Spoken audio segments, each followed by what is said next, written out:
శ్రీ తారకరామ భజన బృందం వారిచే మంగళవారతోట రామ మందిరంలో ధనుర్మాస నగర సంకీర్తన కార్యక్రమం నెల రోజుల పాటు అంగరంగ వైభవంగా పురవీధులలో హరినామ సంకీర్తన చేస్తూ భక్తజన హృదయాలలో భక్తిభావాన్ని పెంచుతూ సింహాచలం గురుస్వామి ఆధ్వర్యంలో జరిగింది.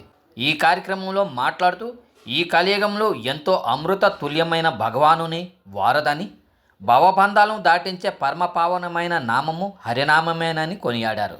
ఈ కార్యక్రమంలో జగిలింగి శ్రీనివాసరావు, కొల్ల అప్పలరాజు, మోగి అప్పలకొండ, రమణ, షణ్ముఖ, షోడవరం ఈశ్వరరావు, రామస్వామి, సత్యనారాయణ, అరుణకుమారి, మహాలక్ష్మి, ప్రసన్న, సరోజిని, లక్ష్మి, విజయ, పద్మావతి, ఉమా, సీతారత్నం అధిక సంఖ్యలో భక్తులు పాల్గొన్నారు.